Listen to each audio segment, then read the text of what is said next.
Okay. By the way, I don't think this is the first time ever Ever? I've been interviewed, but it's the first time in a long time. In what, 16 or 17 years? Yes, that's true. 16 or 17 years. And this is a conversation. And Mayor Campbell, thank you for being here. My pleasure. There's an elephant in the room that we have to discuss. Okay. Okay? And so I got to bring it up. Bro, why did you shut down Freaknik? That is hilarious. Let me tell you something. That is the question. It's probably going to be on my tombstone. He killed Freaknik. Let me tell you a very brief story. After we had curtailed Freaknik, I went and spoke at an elementary school, and they had these fifth graders, and they were all gathered around. And I was talking about being mayor, and so this one kid raised his hand. And he said, "I said, well, we talk about leadership." He said, "Why'd you kill Freaknik, man?" And so I think it has certainly gone through the entire culture. And I'll tell you very briefly why I did, and it is because originally the celebration was for black college students, and that was how it began, and that was how it began to grow. But unfortunately, it morphed into something that was much larger than black college students, and quite frankly, the city simply was not able to accommodate not only the numbers that came, but some of the unfortunate behavior that was a part of it. And for those who said it was for black college students, the first person arrested during the Freaknik year was a 57-year-old Detroit automobile worker. And even assuming that he took a long time to matriculate in college, it was doubtful that he was a black college student.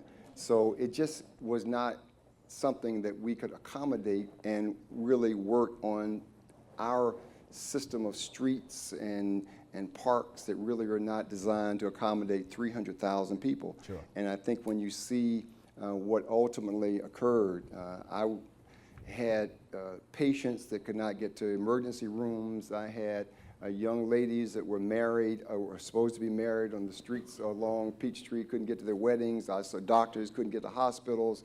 And then the thing that was most disturbing was there was such a violation of young women that was just unacceptable. And for all of you who believe it was just a wonderful celebration of black history and black heritage and black college students, you actually had to be out on the streets of Atlanta to see what I believed to be a very unfortunate and inappropriate derogation of young black women. And quite frankly, I thought it was unacceptable. And so we tried to curtail some of that by having some workshops and entertainment and events, and it just simply didn't work. In order for me to try to undertake to see what was happening in the city, they had to send a helicopter to get me to go over the streets of Atlanta because, as you may remember, they shut down the interstate. They were partying on 85. And so while that might have been fun for a minute, quite frankly, it just really didn't work for us in the city of Atlanta. Now, I'll just conclude by saying I took an awful lot of heat for it. And it was a very difficult time because I am a product of black colleges. I was born, unlike many who know this, I was born on a black college campus, St. Augustine's College in Raleigh, North Carolina, at the segregated hospital, St. Agnes Hospital. My mother worked at the black college campus for 37 years as a secretary there. My grandmother graduated from Shaw University in 1919. So I understand and appreciate what black colleges means, and I really thought that it did not represent the best of black college students. And so we simply were not able to really make it work. And so I have to take the responsibility for it, a tough decision. Look, it would be great if you're mayor, if you only had to make decisions that make everybody happy. Like Santa Claus. Santa Claus doesn't make any bad decisions. He only brings good stuff on Christmas Day. But unfortunately, there are some hard decisions that have to be made, and that was one of them. And I'm so sorry that some people were offended and did not believe it was the thing to do, but it was a tough decision. I made it, and you know, Atlanta continues to be a great city in spite of that difficult time. I don't think anybody would disagree that Freaknik was getting out of control. And I shared a story this morning on my radio program. And Mayor, I remember I was 15. I was not in college.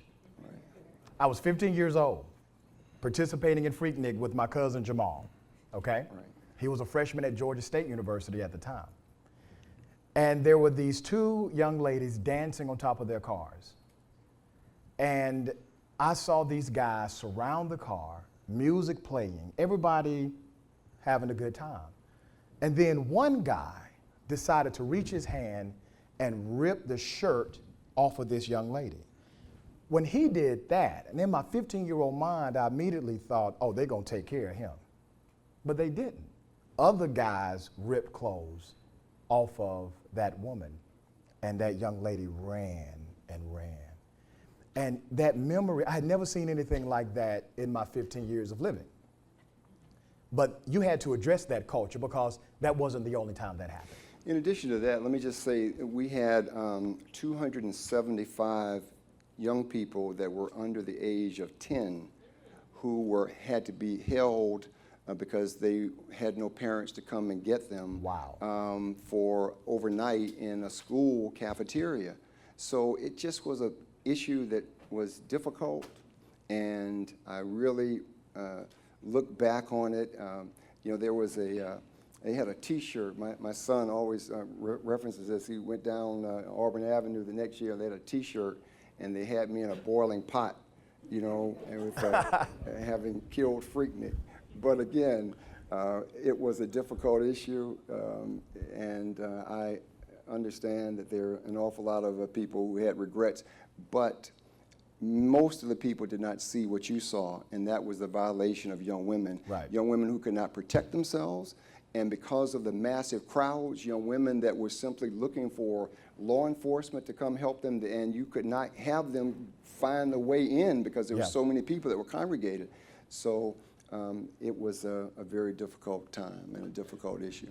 Let's talk about your early years. Luckily, and I will say this as a postscript, there was a great unhappiness with me by many who felt that the black college students were not treated fairly. And I had meetings with all the presidents of the campuses, Morehouse, Spelman, Morris Brown, Clark Atlanta University, and we all tried to find some common ground.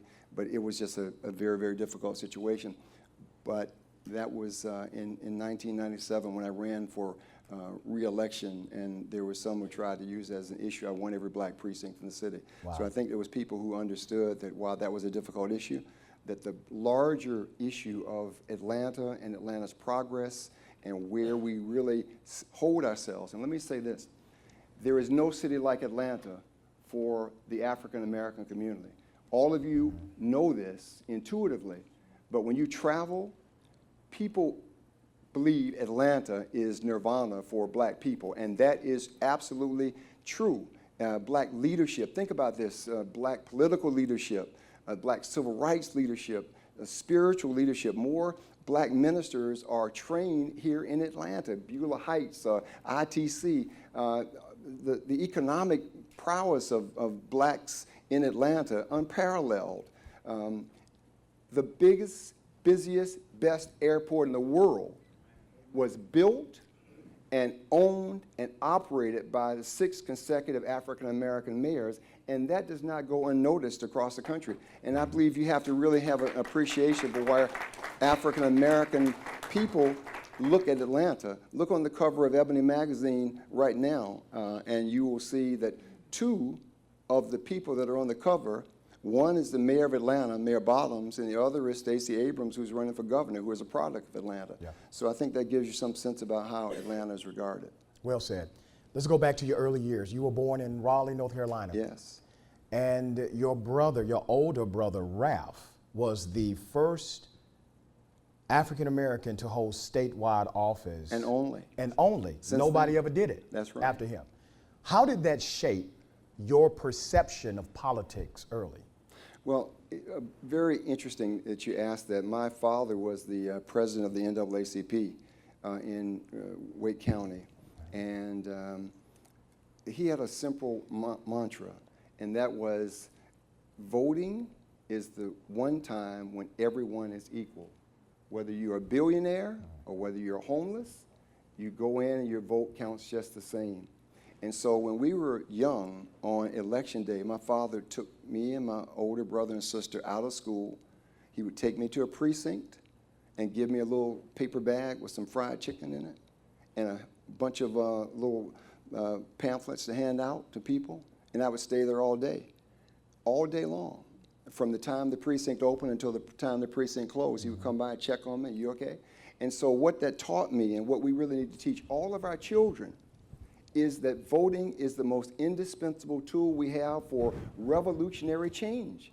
It is the most important element that we have. And in my mind, I will tell you, I still struggle with the fact that we only get sometimes 1 out of 5 black folks going to the polls. I find, it's incomprehensible to me. I met with Nelson Mandela in South Africa, and we were talking about, you may remember that when he was elected, they had people standing in lines that were for miles. For miles. They had something like 92, 93% of all the people in South Africa who voted. 92, 93%. And if we get 20% of African Americans to the polls, we think that's a great victory. Yeah, that's actually a target model. 20%. If you get 20%, we're like celebrating. This is something incredible. And I say, how can that be? And you ask yourselves at this moment, when we see the vile racism that is coming from the federal government, and we ask ourselves, oh my goodness, how did this happen? It happened because we do not and will not go to the polls in enough numbers to make the changes that are necessary. You made history when you were 7 years old. Yes. And that history is recorded. What did you do at 7?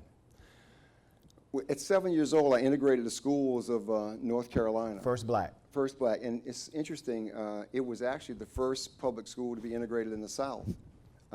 They had an article in the New York Times a few months ago, Ruby Bridges. Some of you may know the story. Ruby Bridges, who integrated the schools in New Orleans, and I guess the famous painter had a monograph that was very well documented. Romar Bearden and Norman Rockwell, actually, I think, had a child going into school, a young black girl, Ruby Bridges. She was a month after I integrated the schools in Raleigh, North Carolina. And even though I was the person to integrate it, it's really a story of the courage of Ralph and June Campbell, who put their 7-year-old son into that cauldron of racism and hatred. Some of you may not know, North Carolina had actually the Ku Klux Klan had the Grand Dragon, was in North Carolina. They had a conclave of Klansmen, like an Omega convention, right? I happen to be an Omega, and I'm wearing my tie, so I want you to appreciate all the Omegas who are here and who came, right? Just so we got that. So, but here's the thing: they had a Klan convention at the Memorial Auditorium in Raleigh in like 1962. All the Klansmen, and so my point being that it took Ralph and June Campbell's courage to say, "I'm going to put my 7-year-old son into this." No matter how difficult, how violent, how ugly it may be, in order for the greater good. And that's what really stands out today, because I know if you would ask me and my wife, well, I put our 7-year-old son, and it would be very hard to do. But they did it, and it was a very, very difficult time. For 5 years, I was the only black child in the school. I had to have we had a group of ministers and community leaders who would take me to school every day for almost 2 months. Wow. And they would have crowds lined up, and they would yell and scream, and some would try to spit on me as I was going to school. It was a very difficult time. Did you ever fight anybody? Well, fortunately, I didn't. I was 7, so it's hard to really fight too much at 7.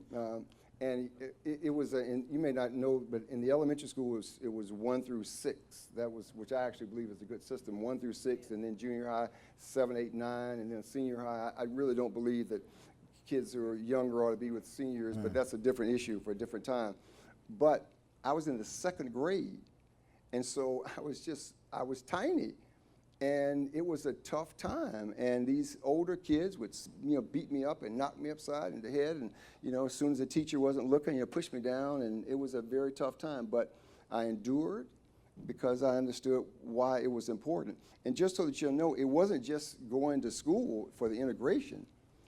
It was also that every night we marched up and down the streets of Raleigh. We would sit in front of the hotels. For all you young people, who take all this stuff for granted and you really don't have an appreciation. I know you say, oh, the old guy's talking about the civil rights stuff again. But let me tell you, you could not go to a movie theater. People now, a movie theater. We went out to the movie theater the other day, ATL. Everybody's having a good time, Wakanda. But let me just tell you something, right? You could not go to a movie theater. And the only movie theater in Raleigh that would allow blacks to go, we had to go up on the fire escape and sit on the top 5 rows, right? And they had it sectioned off. You could not go down. So we couldn't stay in the hotels. You couldn't eat at the restaurants. So we did that sort of demonstration every single day. So it was just a part and parcel of what we did. I can remember vividly when we protested and finally were able to go into this public swimming pool. What's so interesting is they say so many African Americans drown because many of us don't know how to swim. And the reason that many of us don't know how to swim, it was because they closed the public pools rather than let blacks go and swim in the pools. They closed the pools down across the South. And it used to be that you would take swimming lessons when you went to the pool. I mean, this is the way it used to be. That's how we learned to swim. And when they closed the pools, it took away our ability to learn how to swim for many African Americans. We had a group of, 10 or 12 youngsters who jumped in the pool. And the first time we integrated the pool, all the white people got out of the pool and got on the side of the pool. There's a picture it wasn't in Raleigh, but a pool, well, it may have been Alabama or Mississippi, places I try to avoid all the time. And they had black kids were in the pool, and the guy was pouring lye or acid in the pool. We saw that. There's a picture of that, yeah. Right? And so that's how difficult it was. So we were protesting and picketing every single night. We would march every night up one side of the street into the movie theater, the restaurants, the hotels. And on some nights when we would go on one side, the Klan would march on the other side in full regalia. This was before they had the anti-hooding things, right? I mean, they would have the full hoods, and it was a difficult time. But through it all, we learned how important it was. And some of the great things about it, my father and I went to pick up Jackie Robinson, who came to help us with a demonstration in 1960. So Did you know who that was? Oh, you understood? Oh, absolutely. Okay. Anybody that's my age, I'm 65, knows who Jackie Robinson, Jesse Owens. I mean, these were mythical figures. Yeah. Joe Louis. When Joe Louis would fight, my father would tell me how everybody would gather around the radio to listen. So the sports figures had mythical proportions in the early days, but I knew what we were doing. I knew why we were doing it, and my father explained it all to me. And if I didn't know, I understood when I was marching on one side and the Klan was marching on the other. This was a time of great importance for us. You went through a lot. Did you ever go through a phase where you felt like you hated white people? Never. Why? Well, what I always learned, even in the second grade when I integrated the schools in North Carolina, there was a teacher who was so compassionate and so thoughtful and wanted to make certain that my experience there was not marred by the racism when I walked outside of the classroom. And that was something that taught me at a very early age. Look, there are bad black people and there are bad white people, and they're good and bad on all sides, all races. It's just you can't make a determination simply based on color, which, by the way, is what many whites have done on us for our entire existence in this country. It's just based simply on the color of our skin. That means we're inferior. We're not worthy to be in schools or restaurants or marry the daughters or sons. And so, fortunately, an awful lot of that is changing, but not quickly enough. I think you make a great point. Something I say on air, and for those of you who listen, I check anybody who says all black people or all white people.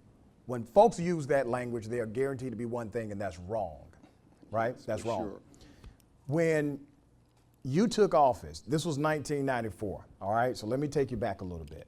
1994, you get sworn in. You're so popular, and I'm not talking about Atlanta popular, we're talking about national. You're so popular that the report was you were on the short list to be vice president, the vice presidential running mate. Did you know you were on the short list? Well, let me say this. Okay. The mayor of Atlanta, by its very nature, is going to be a national figure. Mm-hmm. That comes with the territory. I want you all to understand this. You know, there's an old story that says, you know, when the mayor's dog died, everybody went to the funeral. But when the mayor died, nobody went, right? And so you understand that it's the office that is exalted. And you also know that I followed two incredible figures, Maynard Jackson, perhaps the greatest mayor in the history of America, not just Atlanta, right? And there is and I'll tell you why in a second, but there's a marvelous documentary I hope all of you will see. It's on Netflix now.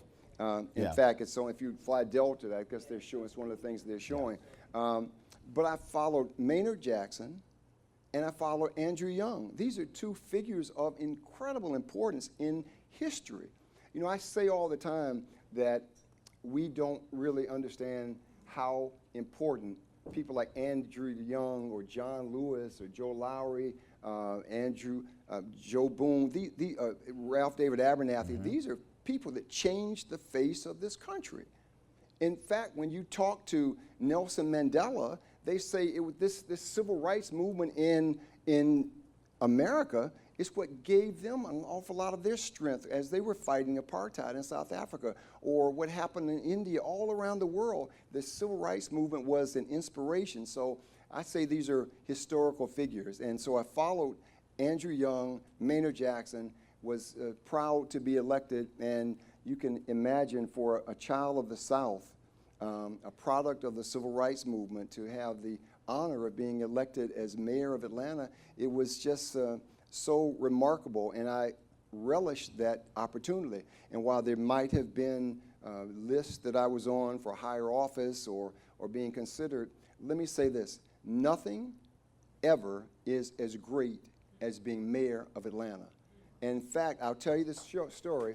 I don't say it just, look, I was mayor, so I'm not running for re-election, so I don't say that just for any popularity. I was with Bill Clinton. I spent a lot of time with President Clinton because Atlanta was going to host the Olympics. We had a great relationship also with Vice President Gore. And we were riding one night. We went to a basketball game. It was with President Clinton, and we went to this basketball game, and there was another mayor from Philadelphia, and we were on the way, and he said, you know, you guys have the best job in America. Being mayor of a big city is the best job in America. And I said, being mayor of Atlanta is the best job, period. And I really believe that, because if you're an African American and you're mayor of the city that has produced Dr. King and the civil rights movement and more black colleges and universities, I mean, everything about Atlanta is extraordinary in its history. You know, I tell this story, and I know we have some time. Many of you may not know this, right? But in 1895, when they opened up Piedmont Park, I'm going to tell you a brief history lesson. In 1895, they opened up Piedmont Park. It was called the Cotton States Exposition. And it was the first time that they had an African American speaking to a large white audience, right? It's Booker T. Washington. And Booker T. Washington gave a speech at 1895 when they opened up Piedmont Park. Next time you go out Piedmont Park, you'll appreciate this bit of history. And he gave this speech that said, well, you know, we don't need integration. We can be as powerful as the 5 fingers on the hand, separate as the 5 fingers on the hand, yet work together. Right. It was really viewed as a segregationist speech. And they loved him. He was exalted, right? W.B. Du Bois, who was the greatest black intellectual, was outraged. And he gathered many of the black intellectuals together as a result of that speech when they opened up Piedmont Park in 1895. And they went and they had a movement called the Niagara Movement. And from that Niagara Movement in New York came the NAACP. And so think about the lineage. And then one of the great leaders of the NAACP was from Atlanta. So it is just, and then W.B. Du Bois came and taught at Atlanta University. So just look at that great history of Tremendous. how we were and where we are and what we've been able to accomplish. And as I mentioned to a reporter who was asking, Atlanta is the only city, 6 consecutive African-American mayors in Atlanta, only place in the country right here. Wow. Wow. Did you feel pressure because you're coming after these political giants? Right. Did you feel pressure, number one? And number two, is there a level of institutional knowledge that they share with the next person, or do you kind of have to get in there and figure it out? Interesting story. First, Maynard Jackson was so thoughtful and open and gregarious. I served as his floor leader on the city council for 4 years. I was a city councilman for 12 years. And the last 4 years when Maynard came back, you know, he was mayor from 73 to 81, then Andy came in. I was elected in 81 when Andy was elected, right? And then Maynard came back in 89, and so I served as Maynard's floor leader. So I spent an awful lot of time with Maynard, and so I got a lot of that institutional knowledge about city of Atlanta, where we're from, what's expected, how we do things. This is what's important, and it really served as a training ground for me, and I was able to utilize that. And of course, Andy Young, who has always been open about giving advice to anybody who will listen and wants to learn. So I had these great teachers, and of course, I had so many other people who were trying to help guide me through and make certain that I understood what was important and how to get things done. But I will also say that there was an imperative, because I was elected I took office in January of '94. The Olympics were coming in '96. And so there was no time for a learning curve, because the games were coming in the summer of '96, and the city had to be ready, and we had to prepare, and we had to get all the facilities working and the security and all those issues. So it was really a hit the ground running kind of endeavor. And you did it. And we did it. And not only that, it's so interesting. And I will say this, we must make certain that we write our own history and that we tell our own story. There are many people who've asked me why I'm here today with Rashard Ritchie here at Beulah Heights. And it is because we have an obligation to tell our own story. If you allow the white media or white writers to tell our story, invariably they have a different take on what black leadership has meant. And their story, the way they tell it, is so skewed, as though we're almost witness to history and not the people who made history. And so when you ask about the Olympics or our administration's contributions, it's funny. There was during the last mayor's race on one of the radio stations, a public radio station, they had a candidate, and they were asking about, what your philosophy is. And he said, well, the contributions of Bill Campbell. And this black reporter said, oh, Bill Campbell, what contributions has Bill, how can you bring up his name? And you see, it's because we are deluded, and we let others tell our story, and then that means that we take what they write, and we believe that that's the way the story ought to be told. And when you look at the fact that during our administration, not only did we have the Olympics, very successful Olympics, by the way, the most female athletes ever, the biggest games ever, and what many believe, in spite of the terrible Olympic Park bombing, the most successful Olympic Games that ever happened. We also had 2 Super Bowls, 5 World Series. We changed the face of public housing. When I took office, public housing was a disgrace. In fact, the federal government was about to take control of public housing. And my district, I was in my city council district, we had 1/3 of the city's public housing, Techwood Homes. for many of you, again, who are younger, don't appreciate how bad Techwood Homes was, or Bowen Homes, or Perry Homes. Listen, And bro, I this, appreciate how right? bad it was. Well, let me tell you. I was there. Right. Let me tell you how bad it was. Yeah. The first year in office, a 2-year-old child in Perry Homes choked to death on a cockroach. And so when I went out to visit with the family and to commiserate and to try to offer some solace and help, there was a 15-year-old girl who answered the door, and I said, I want to talk to the mother of this child. She said, well, I'm the mother of the child. Wow. And the average age of grandmothers at that point was 36 years old in public housing. And the physical structures were abominable. And when I took office, I said my most important task is not to get the city ready for the Olympic Games. It was to change the face of public housing. And so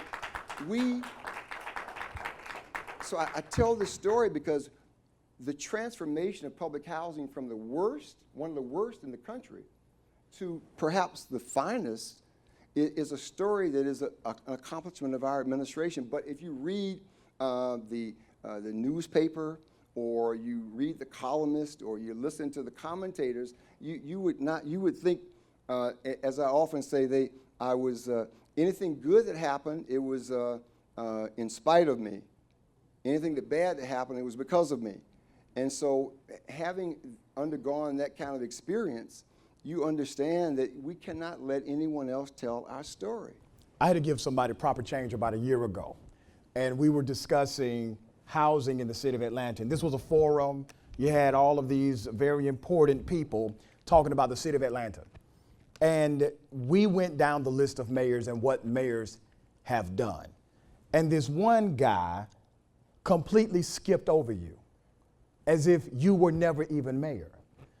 And so I interrupted him because he was almost finished and talked about what you did for public housing and how your administration, you own that.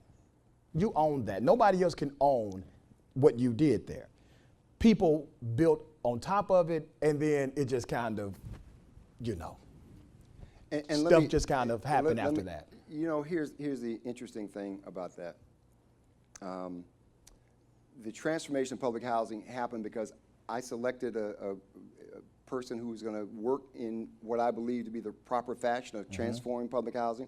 I was also very close with President Clinton and Vice President Gore, and we were able, and Henry Cisneros was the head of HUD at the time, to get us the funds. You can have all the great ideas in the world, but if you don't have the funds to make it work. So we were able to get the funds because of my relationship. And in fact, when Henry Cisneros left as a Secretary of HUD, I was offered the position of being Secretary of HUD under the Clinton administration.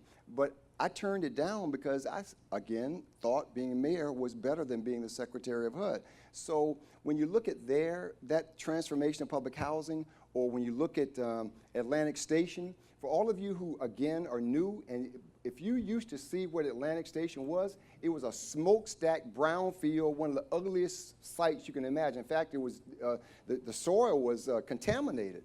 And we were able to transform that into what it is now. So, but I could go down the line and just tell you about the reduction in crime or the other things. In fact, by any metric, and I would challenge any writer to say, look at the metric of our administration and tell me how it cannot be regarded as an excellent administration. I would never compare myself to Maynard Jackson because, as I've said, he's the greatest mayor in the history of this country. And Andy Young brought an entirely sort of international sense. And for all of you who don't know, Andy Young was responsible for the Olympics coming to Atlanta, not Billy Payne.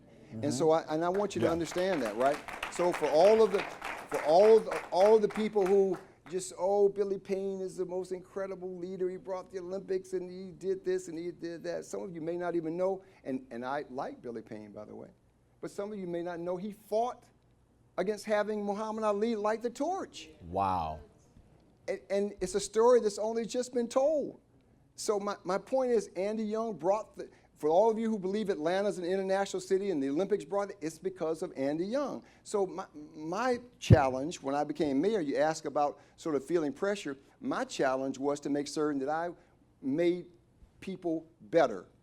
that I made the city better, that I made the city work better. Because you can't overcome a mythical figure like Maynard Jackson or Andy Young. I mean, who followed Gandhi or Mandela? I mean, you understand that these are historical figures. But what I could do was make certain that Atlanta was a terrifically run city, and we did that. And so you can imagine having done what I thought was a terrific job. And look, there's no administration without issues, and no administration without problem people, right? And we certainly had some, and we certainly made some mistakes. But by any metric, our administration was absolutely terrific in terms of what we did for the people of Atlanta. And by the way, our finances were impeccable.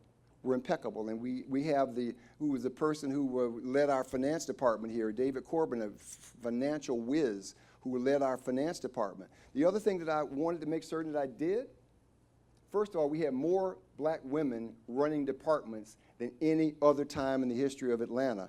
And that was important because there was always this sense that, well, you know, we can bring in black folks to run certain departments, but, you know, and so I appointed Beverly Harvard, first black chief of police in the South, and really one of the first of a major city in the country, right? And now that's opened up the floodgates so that women are able to, and the first black finance director was a black woman that I selected, came from the Tennessee Valley Authority, a city attorney, the housing authority head. And so it just tells you that our administration was not only diverse, but there were excellent people that made things work well. And I'm very proud of what we did. So you can imagine that looking at the newspaper, right? If you were to look at the newspaper, as you say, when you were talking, they skip right over me. We went to now being a product of black colleges, and we followed in the mayor's mass ball, or we raised records amount of money for the black colleges and all that kind of stuff. So my wife and I and my daughter went to the mayor's mass ball one year. The first year, I'm not even certain. I won't tell you what year it was. And so they had this sort of a tribute to the black mayors. Right, and so we went from Maynard and Andy, and then Maynard, and then they went to Shirley. I said, well, it must be like I must have a misprint in this thing, and all the money that we raised for United Negro College Fund, and they had the audacity to simply remove us from history because it is because the white narrative is that our administration was somehow corrupt, inefficient, approachable, whatever you want to, however you want to describe it. And so they actually act as though our administration didn't exist, when all of the accoutrements and all of the improvements or the infrastructure, or the fact any of you have been out to Southwest Atlanta, the largest, most expensive recreation center was built by this administration. And we just renamed it the C.T. Martin Natatorium, right? Yeah. It is the most expensive recreation center anywhere in the state of Georgia. We built it. We also built one over in Vine City, right? And we paved streets in the black. Look, you know where I really get my affirmation? Not from the Atlanta Journal-Constitution, which they just hate me. And by the way, they hate all the black mayors. I mean, they removed Maynard Jackson's picture from a group in the Atlanta Journal-Constitution. Now, we love, but it's not, if you are a black mayor in Atlanta, you understand that there's going to be scrutiny, and you understand there's going to be criticism. And here's the thing. I certainly can, you must understand, I can take criticism, right? I understand it comes with a job. But when their narrative is that the white mayors were paragons of virtue and achievement, and the black mayors, everyone had an issue. This one had that, Maynard had, Andy Young, he traveled too much, and, the Kasim's, the open records, all these things, Shirley's daughter, everyone they have an issue, right?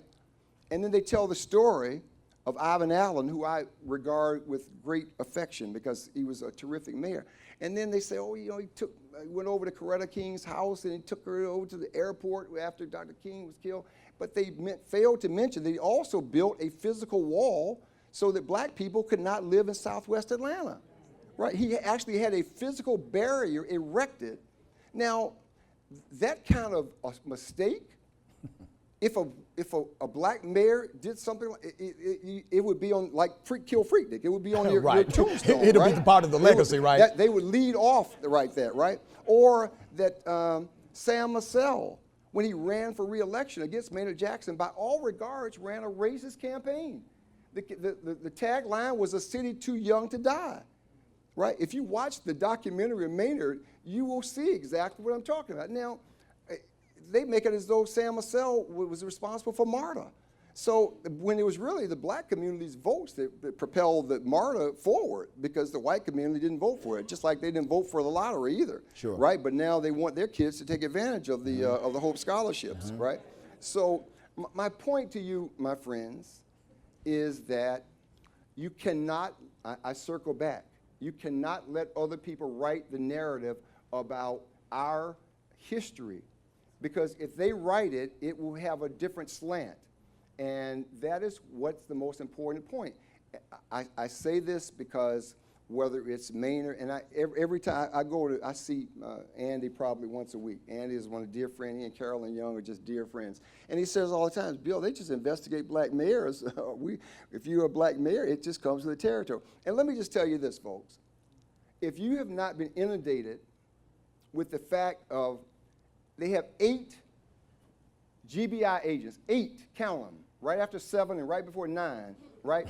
8 GBI agents who have been assigned to the open records issue for the city of Atlanta, right? Now, with all the muggings, the financial crime, the carjackings, they got 8 agents trying to figure out whether or not they produced the records in time, okay? Now, I must tell you how remarkably idiotic that is. And I'll also tell you this last point. If everybody in this room, which you are able to do, if you go over tomorrow, and I'll give each of you $100 if you're successful, you can request all the records from the, go over and ask tomorrow, any of you to go to the state of Georgia and say, I want all the travel records for Nathan Deal and Casey Cagle and all the state legislators. I want their expense records for the last 8 years. I want their schedules. I want their correspondence. And I want the text messages from their phones, which are paid for by the people of Georgia, which you're all entitled to. And by the way, I want them in 3 business days. That's what the Georgia Freedom of Information Act requires. And that's what these 8 agents have been looking at, because some staffer said, you know, don't be helpful, or this be as unhelpful. It's insanity. I said this on air. I've been putting in open records requests for years. Have you gotten it in 3 days? Never. Of course not. Not one time. As a matter of fact, there are some who completely ignored it. There are some governments, some cities, some counties, completely ignored it. When I heard the GBI, 8 agents. 8 agents were involved. Insanity. Now, there are issues at City Hall, but when you say 8 agents are involved in a criminal investigation because of an open records Because they didn't get the request, records in a timely fashion. I had never heard of anything like that in my life. Insanity. But what I was shocked about, Mr. Mayor, is how many people accepted that narrative as normal. There were a lot of people who said, yeah, well, they didn't give the records. No, they never do.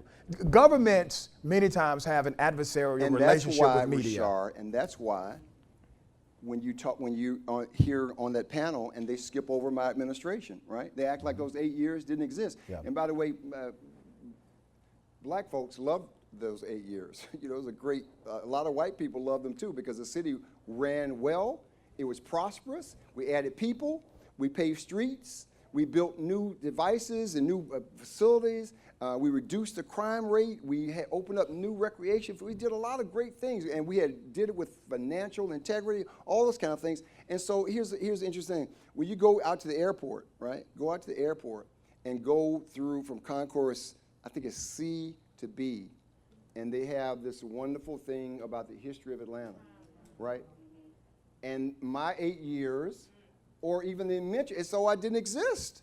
Right? They've got, you know, Roberto Goodsueda, you know, Coca-Cola and this and that, but no, one of the 6 African-American mayors is not even present there.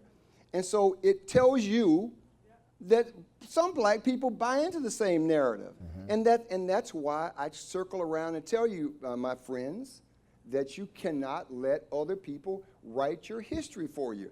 And so people ask, a young reporter asked, why was I here today? And I said, because I believe that this audience here at Beulah Heights and this narrator understand that history should be told by those who lived it, and those who understand it, and those who believe it. That's a very good point. To compound on that,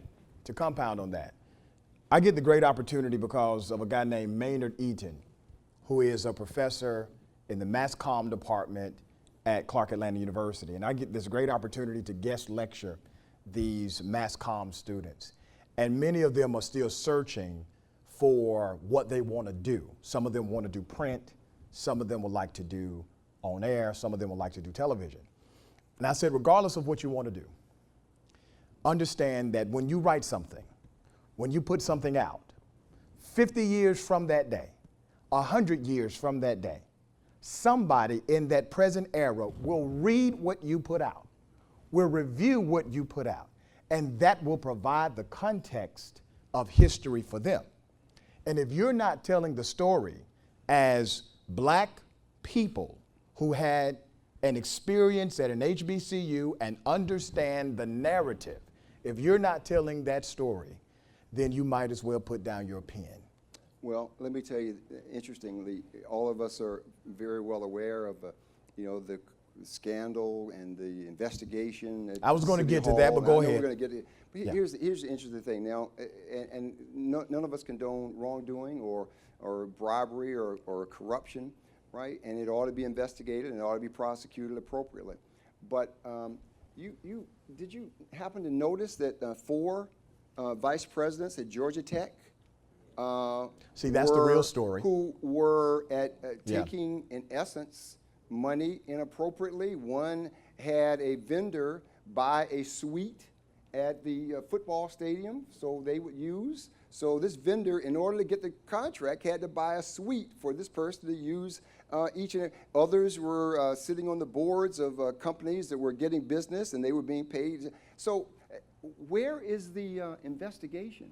Where is the U.S. Attorney on the steps of the racist Richard Russell building saying, this is a violation and we've got to investigate? Where is the Attorney General, who I saw on the TV the other day, said this open records issue is one of the most important issues that's facing the people of the state of Georgia, because if we don't have open records, and I said to myself, well, I think getting my car jacked is probably more important than the open records, or reducing the crime rate, or having polling places open when it ought to be open, right.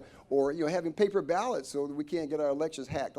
There are an awful lot of issues that I think are more important. But what you have to understand is these 4 vice presidents over at Georgia Tech, they were fired, but I haven't seen any criminal investigation as they are doing at City Hall. Yeah. And the president still has his job. And how can that be? It's because the narrative is told by others. And so the narrative is we as black leaders are incapable of doing things honestly. We're just not able to do things. It's by our very nature. But for them, they made a mistake. It was a professional misstep. And by the way, some of them will be hired in other places, and they will go on to other jobs. But it's a different narrative for us, and that's why, again, that we must be very conscious to separate and look carefully at what is being said, because if you don't do that, then you have a different approach and a different appreciation. And look, I fully expect that they will write a column tomorrow. I was either an angry black man who came today, or this was a defense of a corrupt administration, or look at this. And in fact, every time they write about me, right? This is what's so interesting. I'll make it easy for you because I know that the question will come. Every time they write about me, right? They write that there was a corruption scandal and I was tried and convicted. The way they write it, right, that I was tried and convicted as opposed to the fact that they spent millions of dollars. You actually There was beat the federal government. Yeah.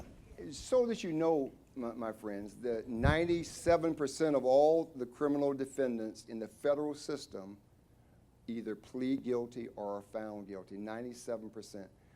In an investigation that took years and millions of dollars, the jury was out for only a few hours before they found me not guilty of all of the corruption charges, every single one, right? This is most important, right?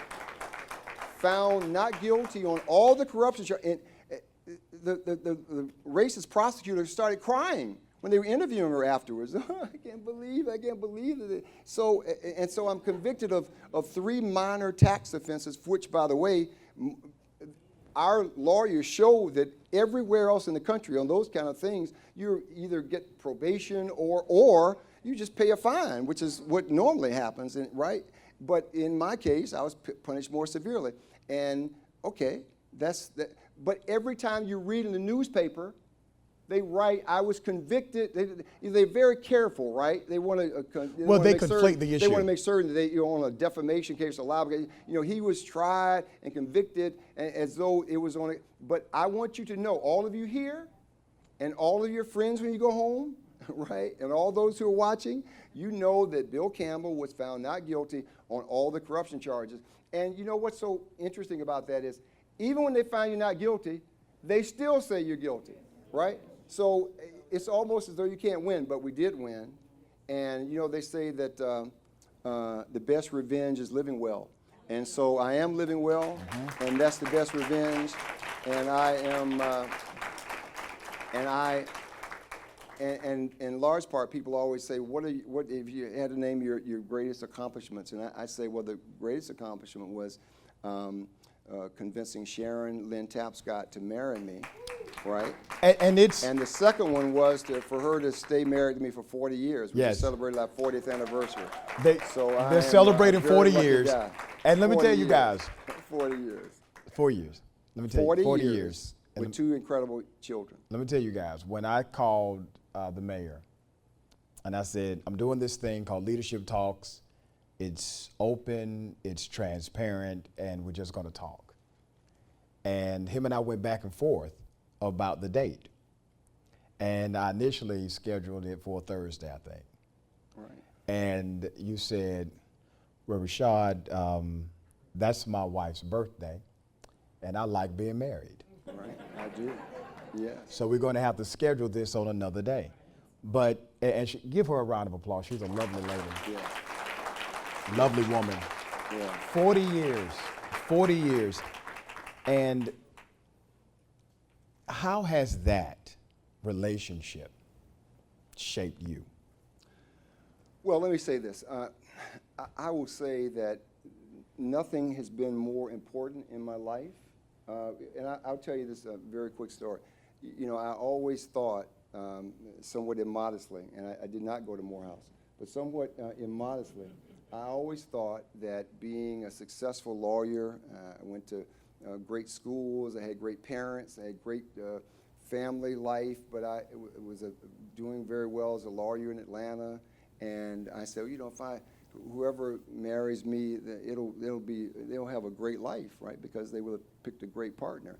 And once I married Sharon, that narrative never was the case. It was always, how lucky are you to have married Sharon Campbell? And she has been the most incredible partner and supporter and friend. And I will tell you, and I say this all the time, I get so many young guys that ask me about, what's the most important thing? I say, find you a great partner, and that is the most important ingredient to success in life. And she has been not only the best friend and best mother and best wife and best confidant, but just rock solid as a person that is with you. They now say ride or die. Well, beyond ride or die, she invented the phrase, and it has been the most important thing, because I will tell you, for many of you, when I was first elected mayor, right, and I will tell you this. When I was first elected mayor, I did an interview about, it was just a whimsical interview. They said, what kind of ice cream do you like? And I said, well, I like this kind of ice cream. And the next day they sent 20 gallons of ice cream to the house, right? The point I'm making is that you can be seduced by the fame and the power Sure. of being mayor. And so what was most important about our relationship was that she kept me grounded about what was the most important thing, and making certain that she told the scheduler every school event must be prioritized. All these events where my son had basketball and my daughter had a ballet recital, these are the things that are most important, and just keeping me grounded. But in addition to that, she was just an extraordinary first lady. She had a dream jamboree that had thousands and thousands of young people exposed to colleges and universities, and we had a Mayor Scholars Program that provided scholarships to hundreds and hundreds of people, young people. And she also had a program where she sent young students from Atlanta Public Schools, you'll be fascinated by this, all around the world. She would select students from these different schools, Southside, Benjamin Mays, Carver, all the schools, and sent them to Korea, to Japan, to Israel, all over the world. And every time I'm out, and some young person will come up to me, and I think they're getting ready to say what a great mayor I was. And I say, yes, that's Yeah. true. But they will say, oh, no, your wife sent me to Israel. And that made all the difference in the world. And she sent me to Korea. And that exposure, I will tell you, traveling is the most important educational tool that you should have. Yeah, exposure. Right? Yeah. It broadens your perspective, and I will tell you, I understand that everybody can't travel, it's expensive, but if you have the chance for your children to travel, and here's the thing, take a lower cable bill, right, and put the extra money to buying a ticket for your son or daughter to travel someplace abroad, to South Africa or to Ghana or to Israel or to Korea, any place. And that experience will change them. It will transform them. I had the experience of going and living in Copenhagen, in Denmark, when I was a young college student. And it's just remarkable what it does for you. And so I bring that around to simply saying that it was seeing my wife's work with children that made me understand how invaluable education is and was and always will be. And so for our city, we must make certain that our school system works well, because the world is changing. And it's changing at a speed which we are not simply able to comprehend. And if our schools do not prepare these young people for technology, look, everything that's happening in technology today, right? Only 3% of the people are African Americans. All these incredible wealth, the richest people in the world right now all are technology people. Bill Gates, Ellison, Zuckerberg, right? All these, they're the richest people in the world. It's all through technology. And so we've got to make certain that our schools are preparing these kids for this new paradigm. And so she was able to help me to understand what's invaluable about that. And that's why that relationship, which has shaped me and helped me and nurtured me through all the great things. Look, let me say this. I've had the most incredible life imaginable. So when you are able to tell the story, even that you were here or you saw it on tape or you saw an interview, whatever, I've had the most incredible life anyone can imagine. I've prayed with Mother Teresa. I've conferred with Nelson Mandela. I have spent the night in the White House. I have done all the things that are almost unimaginable, right? So I've had the most incredible life. But I've also had valleys that were almost unimaginable as well. But through it all, it was the love and support of this incredible woman that's made all the difference in my life. There you go. Some people wonder, did you leave politics? And anytime somebody asks me that question about you, I automatically think, Of course, he has not left politics. You and I talk offline Absolutely. about politics all the time. Sure. You were selective after you were mayor, the federal investigation, and you beat the feds. You got this tax evasion conviction. Sure. When I was doing my research, I saw that the judge complimented you and then said, but you're going to serve time. Yes, it was. What was that about? It seemed really ironic and personal, but remember, I'm reading a transcript. Let me tell you, Okay. this is what you all ought to understand. The judges eat lunch with the prosecutors, right? They're all one floor removed. I'm not trying to tell you any sort of deep, dark secrets. I'm just telling you the way that it is. And I can tell you that because I was a federal prosecutor. I was with the Antitrust Division, so I can tell you the judges eat lunch with the prosecutors. So it's, you know, in our trial, this judge, he would hear all these different motions, right? And he said, oh, let me think about that. I'm ruling against you, right? I'm ruling against you. And so every ruling was against me. And I would tell you that I'm certain that the prosecutors and the judge were just horrified when they were like, not guilty, not guilty, not guilty, not guilty. And what's amazing, again, which is a story that won't be told, the newspapers will never tell the story, is that having been found not guilty of all the substantive charges, right? And by the way, just so that you understand, the tax charge was on a very minor amount, which is almost indistinguishable from just what they utilize normally as just sort of a civil penalty. So I think it was, what, 6,000 total? A few thousands of dollars. But here's the thing. I understood that it was a battle, and let me say this. I'm certain that all of you, when you're watching television, either in these crime shows or attorney shows or whatever, the one thing that's always a constant is the defendant gets up and says, oh, I'm so sorry, Judge. I don't know what happened to me. You know, I just went the wrong path. I had some bad friends. You know, my parents were bad. Whatever it is, right? Never.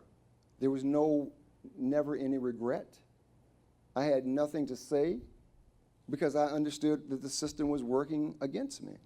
And as I say, so I didn't ask for any quarter. You know, in those old gladiator movies, you know, I didn't ask for any quarter. I didn't give any quarter. We fought, we won, and they found a way to punish me anyway.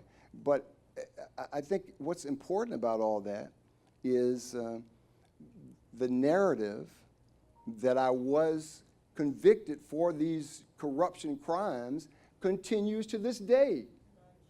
If you go out and ask 100 people, right, about Bill Campbell or his administration, they would think two things. One, it was a terrible administration, and two, you know, he was corrupt and he was convicted of all these crimes, and, you know, he went out to prison, and that's all that needs to be said. That's why I'm not on the between Concourse B and C. Right. Right? Right? That's why I'm not on the United Negro College program, even though I raised, you know, $10 million for them, right? It's the reason that the guy says, oh, Bill, how, public, what? Who? How? Mm-hmm. And so it's not important to me that a proper narrative be told. It's just that I don't believe that African American people are going to believe what was not there. You know, you just can't tell people this is what happened and they see something different. So I get my reinforcement from what I call, you know, the Publix precinct, right? You know, you go down to Publix or Kroger on Cascade, mm-hmm. right? And the lady who's cutting the meat behind the counter says, you know, you were the best mayor. I loved you, Mayor. You told it like it is. And here's some extra meat for you. Take a right, take a couple of extra slices. There you go. Right? Take a couple. And in fact, I'm not even going to wait a meet. You just take it with you, right? That has to feel good, though. Well, right? It feels. Look, if you have been through what I have dealt with, Yes. right, all the bad things that they have written and said, and we're still standing and prosperous, and they hate that. You have to understand that they want to destroy you, right? That's the whole effort, is not just to punish you, but to destroy you, right? So that you cannot come out and tell an audience like this, I was found not guilty, I was not guilty, our administration was successful, the city did very, very well, and on top of that, the women at Publix love me. So that's it. Done that's, deal. What else do I need? We want to make sure we get a couple of questions from the audience. Okay, so if you have one of these note cards, and if I could have somebody pass out a note card, write your question here, and Nicole will come to you if you have a question and grab the note card before we get to that. You don't even have to. You don't have to write it down. We just go to them. Just raise your hand. Sure, absolutely. All right. So let me do this first. Let me do this part first, and then we'll go to them. What advice would you give to anyone who's in a high-profile leadership position? Well, here's what I think. I really believe that our obligation, there's a phrase, we live in cities we did not build. And what that means is we have an obligation to give our children a better world than what we inherited ourselves. And so what I really think is, if you're in a top leadership position, make a difference for some other people, right? Make a difference for young people, for young entrepreneurs who really want to do better and want to make things different. That's what I really believe. They had an interesting piece on the guy who was the president of American Express, Ken Chenault, one of the finest African-American business leaders. And he just retired after an incredible stint at American Express. And they were interviewing him. He said, you know, the thing I thought was most important was to empower young people to be better. And so what I will tell you as mayor, the thing that I am always enormously proud of is that we had so many young people that came from our administration. They were able to go and do terrific things, be a part of campaigns or run companies or start companies. And I think that's what's so important. I mean, look, what you have to appreciate is that Maynard Jackson, one of the reasons that I say Maynard Jackson was the finest mayor in the country, some of you may not appreciate Maynard Jackson really created sort of minority contracting. Yeah. Right? This is just incredible.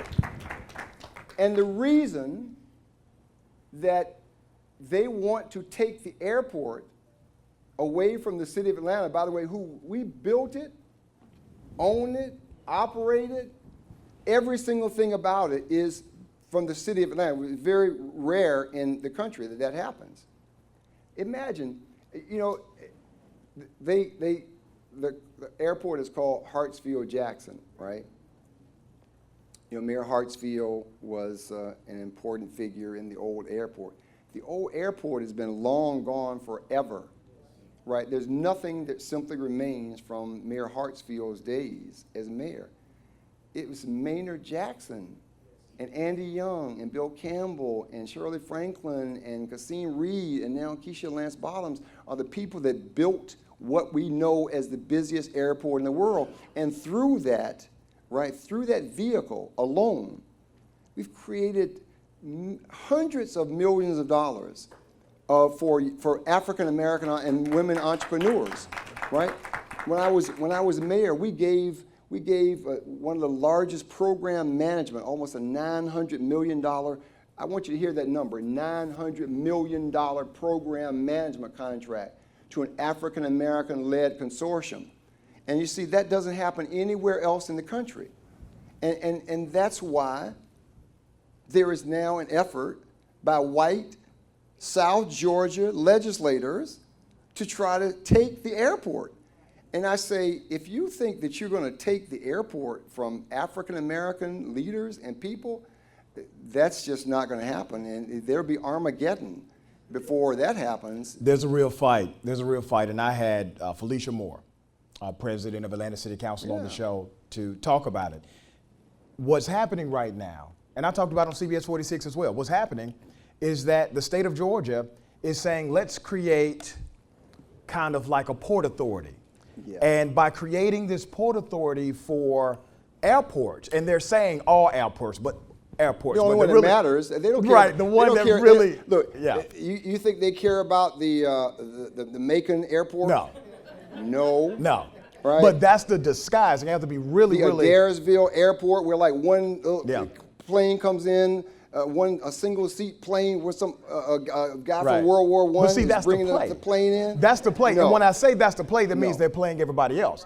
And so they want to make it seem as if this is somehow connected to some larger program for the airport. Now, keep this in mind, because there are some folks who are supportive of it, okay? And some of these folks called my show, citing corruption and all of these other issues. Understand this. If that happens in the state of Georgia, if they're successful at taking away this airport from the city of Atlanta, they now control all contracting. They control contracting. Well, I can tell you that this is an important issue, and there will be tremendous uprisings. Sure. I can tell you that because, look, the best, smartest voters anywhere in the country are in Southwest Atlanta. Yeah. Right? And Let me just tell you this. They're loud. They are, and you know what? And they defy all of the norms. Mm-hmm. They turn out against you. If you all don't understand that Mary Norwood would have been mayor now for 16 years. Right. Right? It's just that they don't normally believe that we turn out in runoffs. Right? And you know what? A lot of places we don't. But in Atlanta, no. Black voters in Atlanta are too sophisticated and too enamored of appreciating the history of black political leadership. And they turn out. And that's why the only city in America with 6. Maybe you all haven't traveled, but have you been to Detroit? Did you see Aretha Franklin's funeral? It's a white mayor of Detroit. Detroit is 80, if there's maybe there's like 7 white people that live in Detroit, right? One maybe what the white boy Rick in the movie, right? Did you see the movie? I did see the movie. Was right? it a good movie? You know what's interesting about the movie? What? And I'm gonna be a spoiler here. The whole point of this white boy Rick drug dealer in the movie, right, which they're glamorizing. You know, when you watch the commercial, you think it's like a happy ending. Like, you know, he's going to be at the end. He's going to be giving out, you know, little crack bags, you know, at Christmas time, right? The reason that they went after him was because he was a friend of the guy who was married to the niece of Mayor Coleman Young. And they wanted to try to get something on Mayor Coleman Young in Detroit. It's almost incomprehensible that the same pot is stirred, whether it's in Detroit.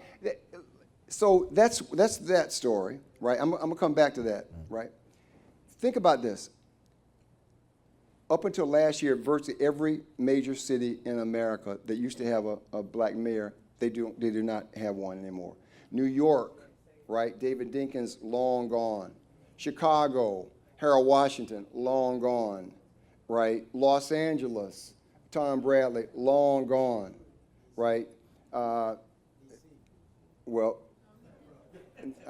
going to go to all the other cities, but at one point, right? At one point, Houston had Brown, who was the former police commissioner, was the mayor of Houston. You can go down the line. All these cities no longer have black mayors, and while it is not indispensable, it is invaluable. And the reason it's invaluable is because in many ways, African American companies only get treated equitably if the city enforces it and determines that it is a requirement. That's the only time that it happens where we absolutely are going to be treated fairly and equitably and be treated on a level playing field. Because there are so many other impediments that they utilize, and let me tell you what they will say, right? There was a law firm that had been doing the bond work for the city of Atlanta for 30, 40 years, right? When Maynard Jackson came, he said, well, maybe I wonder if there couldn't be another kind of law firm, right? An African-American law firm that could also do it. And you know what the explanation was? They've got the experience. Well, of course they've got the experience because they always got the contracts, right? Well, why did they get the contracts? They always got the contracts because it was white leadership that was giving them the contracts, because they were the white mayor or the people who were making the decisions were playing golf with them or were eating lunch with them. And so but here's the thing, when African-American leaders come in and say, well, we think, oh my God, this is an outrageous expanse of authority. And so you know what they led off today? You know what the leading story on Channel 2 was tonight?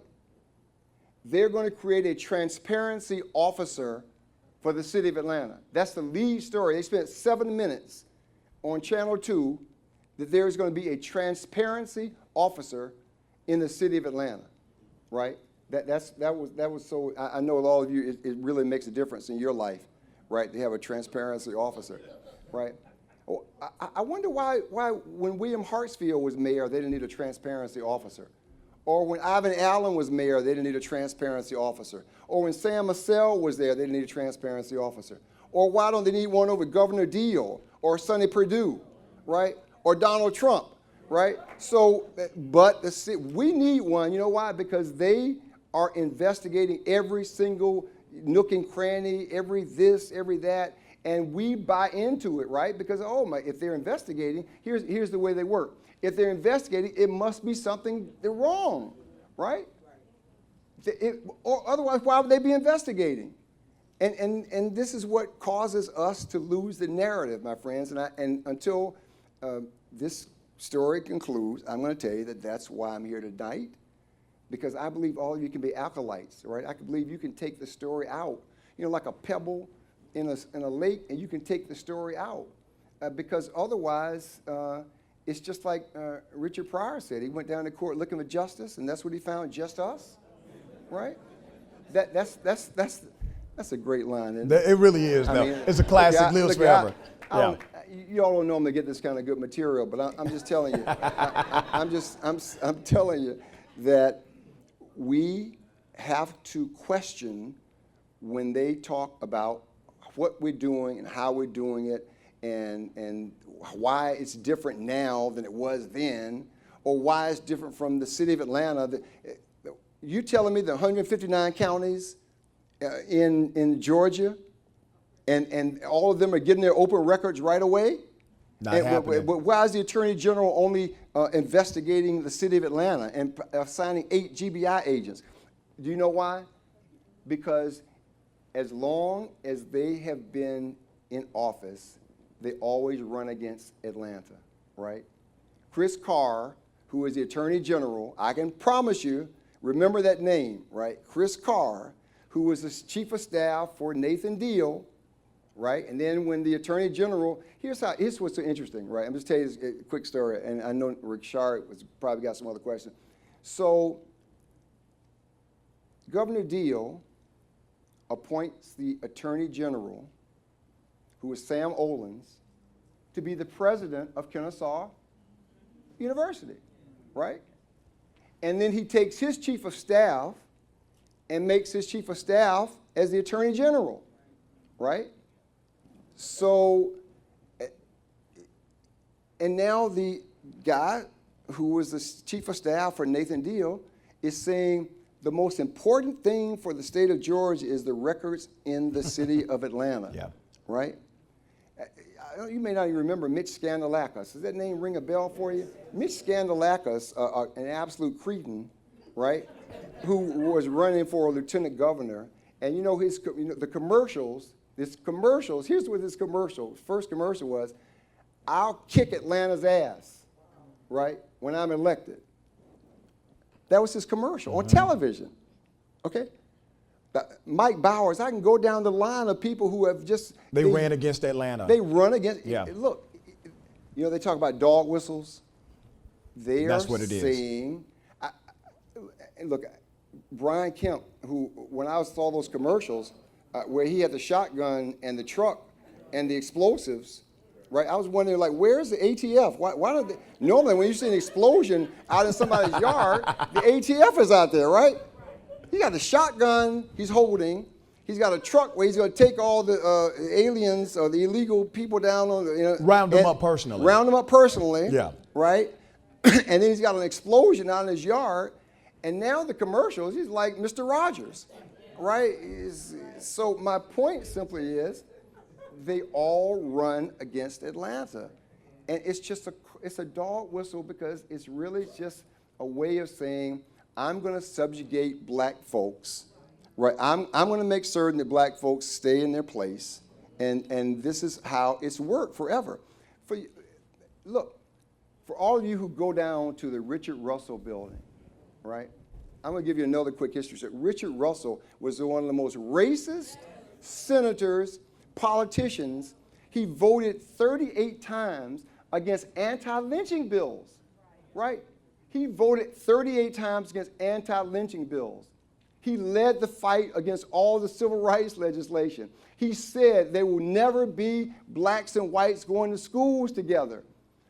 I can go down the list, and they named the Richard Russell building here, right? And they also named the Richard Russell building in Washington. So it's almost incomprehensible, but you see, because they write their history, right? I'm coming back to the same story. They write the history of Richard Russell that he was a master strategist, right?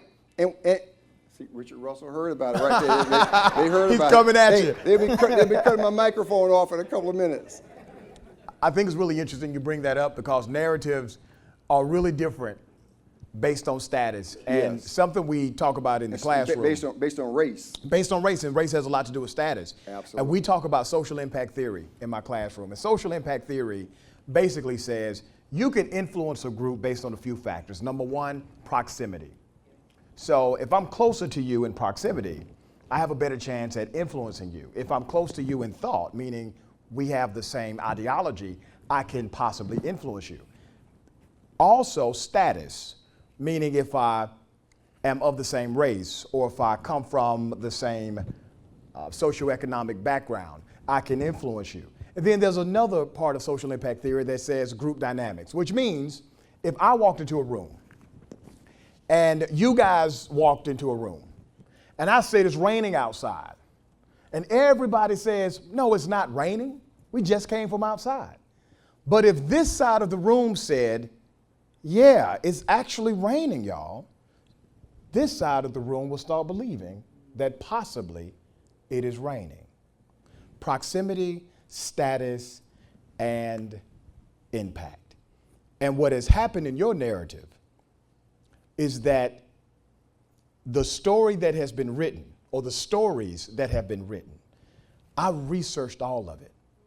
It is so surgically done that if you're not a trained writer or trained orator or a trained distributor of information like I am, you will miss the fact that you actually beat the federal government. Right. You will miss that in the article.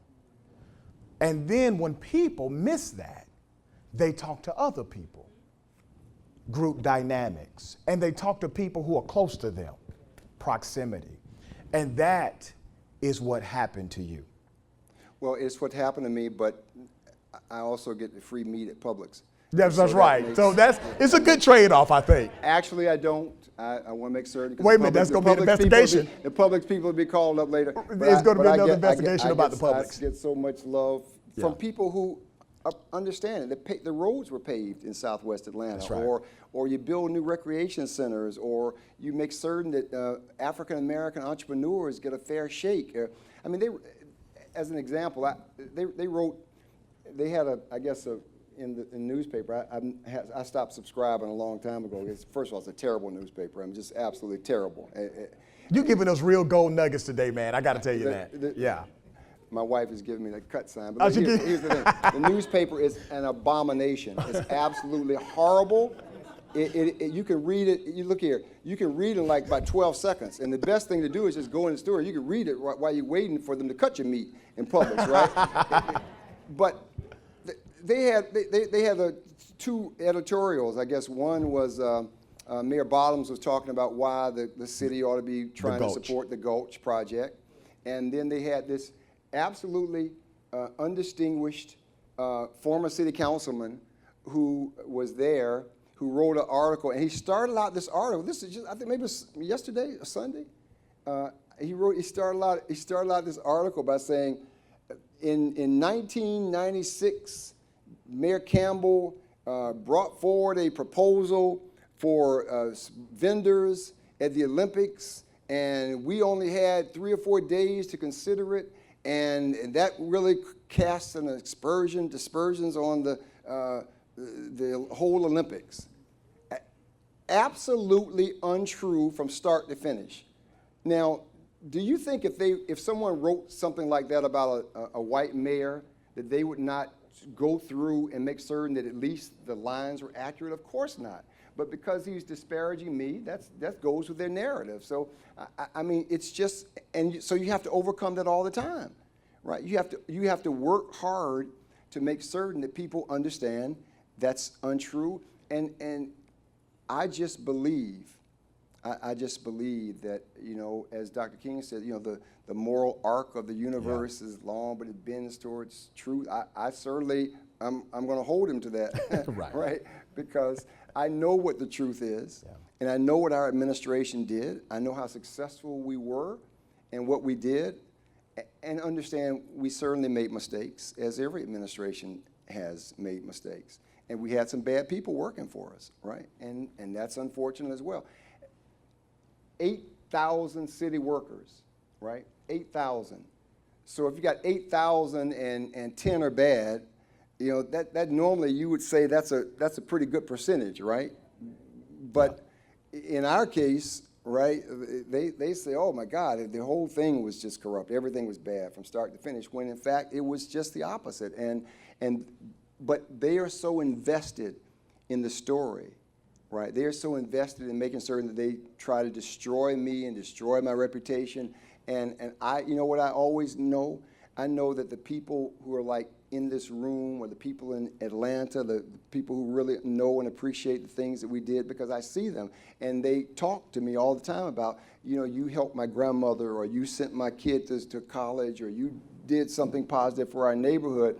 And that's what sustains me, and that's what strengthens me. And you know, you can imagine that if you're 7 years old and you're marching up down the street, and the Klan is marching on the other side, and they're spitting at you and throwing stones at you, right? I'll tell you this quick, then they must know I'm tougher than that, right? So I once, when I was 7 years old, actually I think I was 8, because I'd finally gotten into the sort of the swing of things at the school. I was the only black child for 5 years at the school, right? And one day, when they finally would let me walk home by myself, right? It's like maybe the 3rd grade. I was walking home, and by the way, they canceled the PTA for 2 years, right? I mean, it was a terrible set of circumstances.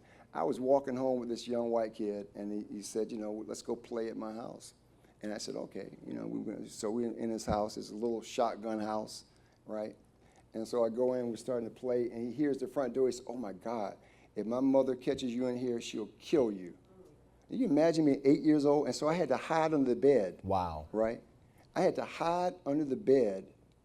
And it turned out his mother was one of these protesters, you know, who was a, you know, quasi-Klan member. So fortunately, it was not her. And I was able to get up, get out from under this bed, get out of there, and get on. But the reason I tell the story is that those kind of things harden you, and they insulate you from people being able to hurt you with just writing some false narrative. And I think sometimes they think that if they just keep writing it, that I'll come down and start crying and say, I'm so sorry and please forgive me. And I saw some interview with some guys. Oh, I think he's paid his dues and he's now sorry.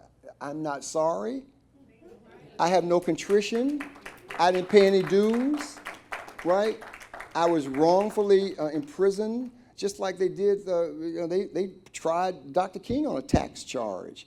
I mean, Mandela was in jail for 27 years. So my point being, this won't be the first or the last time that a black leader has been maligned and falsely jailed. This is just what we have to expect. Comes with the territory. If you're going to lead a city like Atlanta with all the money that's involved and the contracts and the influence, then you have to understand that the scrutiny will come with it.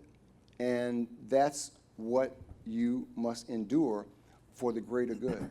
Something I say to leaders is that criticism is the price you pay for leadership. And the moment you are unwilling to pay that price is the moment you are unfit to lead anybody. Let me tell you, I endured it. When I killed Freaknik, man, that made me upset. A lot of people were upset about that, and I tried patiently to explain it because of what I thought was important at the time. Sure. And so, what the narrative that's important for us here in this room and for the broader community is to understand that we have to support the leaders that we elect. Mayor Bottoms needs your support. It's important, right? And that sustains you, and it provides you with a kind of backbone to be able to endure, because otherwise, there's no reason to be down there if you're not willing to endure the criticism that comes with the top position. We're running short on time. Here's what I want to do. I got a few questions that were already submitted, so I'm going to ask these questions. This is like rapid fire. Sure, okay. And then I will go to the audience, because you said it's all good. Absolutely. To go to the audience. Sure. All right, so one question from the audience. Now that you look back, this is funny. Now that you look back on it, could Freaknik have been saved? Well, a fair question. And the answer is not in the form that it was, right? And I will tell you that we, even in dealing with Freaknik, I wish we had tried to do it differently. And my goodness, you have no idea how much time I spent on the issue, because, my friends, being a product of black colleges myself, and really, I'm what they call a race guy, right? I see one of my dear friends who is here. We joke with each other about being a race guy. I don't know if you ever saw the movie Boomerang, right?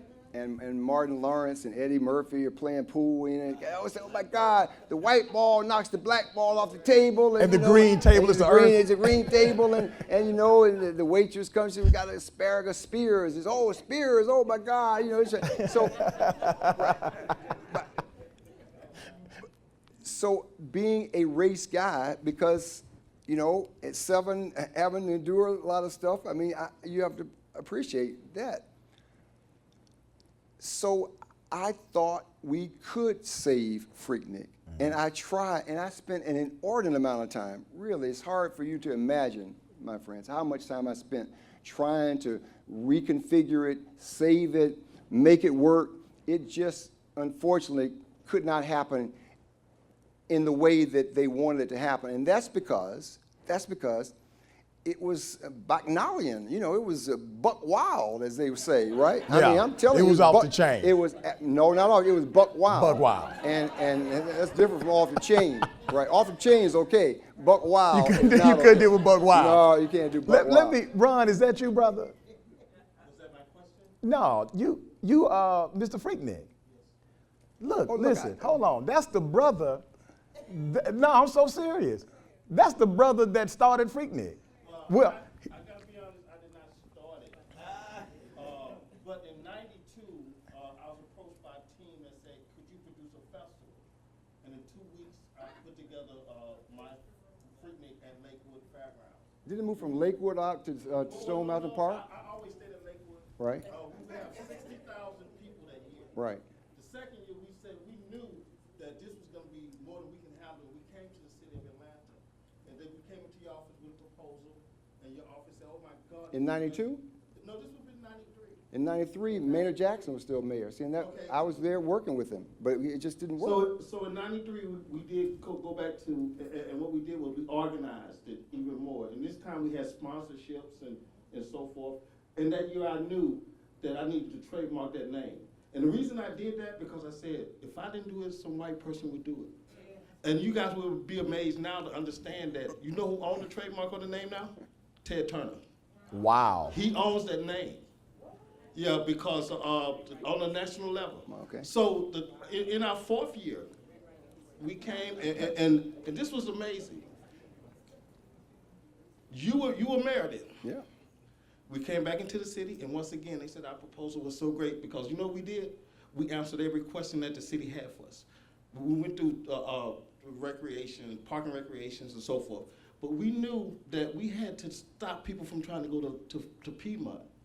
Because in '93, people went to Piedmont with a unorganized, unregistered event saying, free beer. And that was totally the wrong thing to do because what they did was they went into a neighborhood that wasn't ready for it, didn't have parking, didn't have any trash receptacles, no help from the city. And they destroyed that white neighborhood. And that scared those people to death. So in '94, we knew the Olympics was coming, and we went to the organization that was going to do traffic plan for the Olympics, and we said, how would y'all like to get practice? And I don't know what they charged the city for the plan, but they did it for us for free.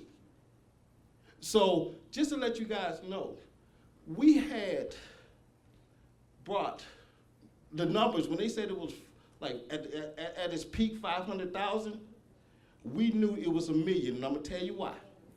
Because they calculated their numbers based on hotels, room sales, but I was only 33 years old, but I knew this. I went to Southern University, and I don't want to take up all the time, but Southern University, and when we went to an event, well, we didn't go to hotels. A lot of times, we stayed at friends' houses. So that was another 100, 200,000 people. Now, what they didn't calculate because they weren't thinking like a college students. Sometimes we didn't go anywhere. We stayed in our cars, which was another 200,000 people. So what we did realize is that we did the numbers, and at 1 million people, I got the formula how you calculate economic impact from the Atlanta Convention and Visitors Bureau. The average person spends $85 a day. You multiply that by the amount of days that they spend in the city, which was normally about four days, time the amount of people. We brought over $2 billion into the Georgia economy. Now, all right, so here's the thing, Brother Ron. I didn't want you to do a commentary, brother. I just recognize you from back on the news, brother, that's all. All right, I appreciate you being here, though. But I'll finish with this. Bill, it wasn't you that killed me. When I seen it getting out of hand, having 10 sisters, I stopped it. I stopped doing the event because it was disrespecting women. I had 10 sisters. Gotcha. Thank you, brother. And since nobody's been able to do it since. Yeah. Thank you for that. Now, we appreciate you being here. Thank you. All right, let's go. You got anything to say to that? Oh, okay. No, let's go. Let's get a couple of more questions in before we head out of here, and we'll go right here. We got to be quick with these questions, guys. Very quick. I wanted to say, is there any way that you can answer some of the questions on Facebook? Because I know we're not going to have time. Do you ever have a little time when you can, like if we get on Facebook or Instagram and we can answer or make a comment, so we can talk about our meeting? Yes, ma'am. What would be the easiest way? I'm not on Facebook or Instagram or any of those things. But what would be the easiest thing is if you get all the questions to Rashard, I will answer. I will send you an email response to all of the questions. You got my information, right? Okay, just I'll send make it to me certain and I'll make sure I kick it I'll to respond the to mayor. all the questions that. So you don't have a Facebook page? No, ma'am. No He's not on Facebook. Instagram, no That- nothing. Yeah. Yeah. No, no. Okay, so let me go to this young lady right here, and Got then we'll plenty go to take- over here. Yeah, we'll work it. Thank you, Mr. Mayor. Yes, ma'am. I'm Margaret Ross. I'm a native Atlantean. And I just want to tell you, when I heard that Rashad, forgive me for being informal, That's fine, sister. You know that. okay, with having you here, I would not miss the opportunity to come and tell you thank you personally. Wow. I have some other questions, but for the sake of time, I'll defer them. Thank you so much. Ma'am, for do you being work at here. Publix? Thanks for your work. No? Okay.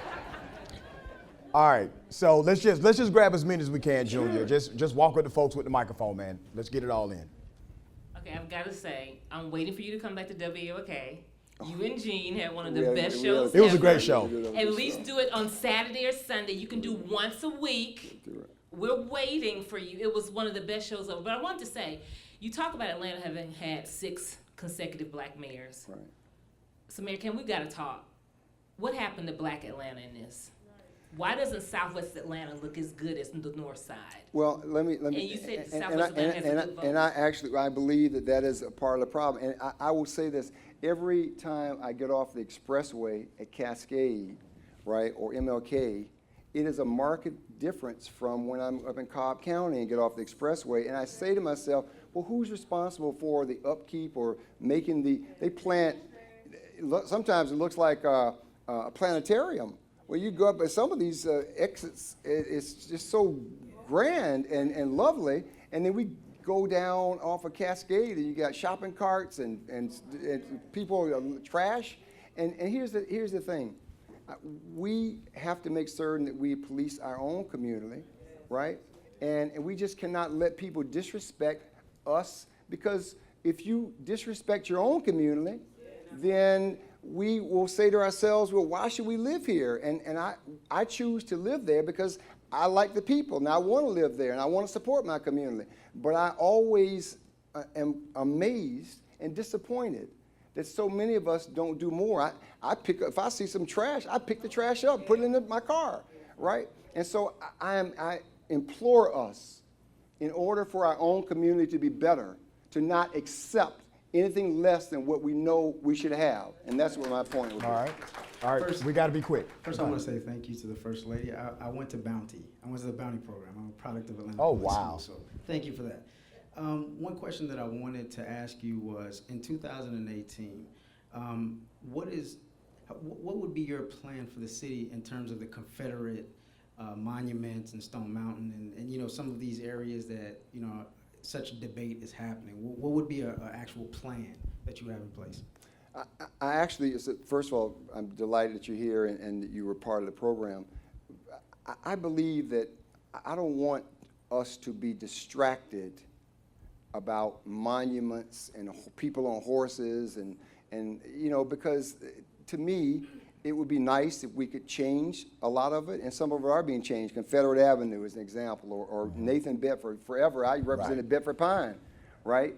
Here's what's so crazy. Now, as you know, because what I'm telling you, I'm a student of history and a student of Atlanta history. I did not even realize Bedford Pine was Nathaniel Bedford who started the Klan. So when you have obvious things like that, it's good to make the changes, right? But to be realistic, you and I both know that they're not going to chisel those Confederate people off Stone Mountain. And if you think that, I got some other property I want to sell you, right? And so here's my point. Let's do things that are manageable and that make a difference and that we can do in a logical fashion. But we've got other problems that are endemic to our community: health problems, employment problems, school problems, crime problems, that I would like to see more attention focused on that rather than, getting into a long, ugly debate about a statue. Because quite frankly, on a lot of them, I don't think we even know that they are, I didn't even know that a lot of the soldiers